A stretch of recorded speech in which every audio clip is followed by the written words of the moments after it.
Accessible community transport was set up almost 20 years ago in the Dunleer-Rathdown area to respond to the transport needs of people with disabilities and people with limited mobility who needed accessible transport, and that wasn't available to them through public transport or private transport.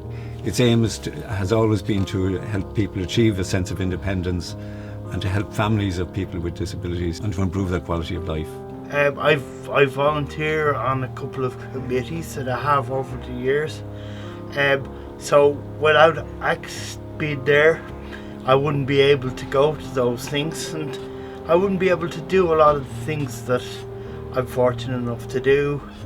So at the moment we've put 4 buses out on the road and mainly bringing people to hospital appointments, starting to bring people back to centres, training centres which are going to resume opening on a limited basis. Health and safety has always been a big issue, particularly with bringing people on a lift on the bus and using the lift. But in the current situation, we've been implementing with other transport groups in Dublin the same kind of protocols around. It was good to know that I could, in the current situation with COVID, and that the drivers had done some training and being confident that I could use A.C.T.S and I didn't have to stop doing what I wanted to do.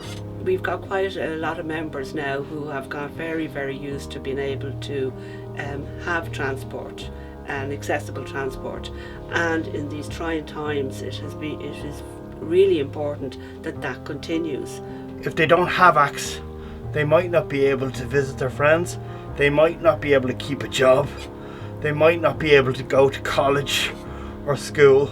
People just cannot go back out into the community like we can.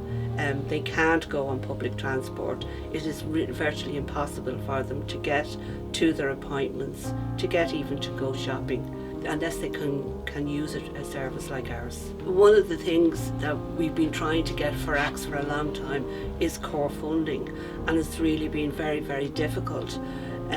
We've relied on the funding system that the government has put in place through PUBL. Also, our members have been very good in fundraising. I think A.C.T.S is vitally important to all its members, both current and future. If you're interested in using the service, advise to contact the office at 292-1573 or send an email to info@axlimited.ie. Your health and safety and in these difficult times is as important to us as it is to you, and we look forward to welcoming you back onto the service. We would like to thank the A.C.T.S project for all the support they've given us.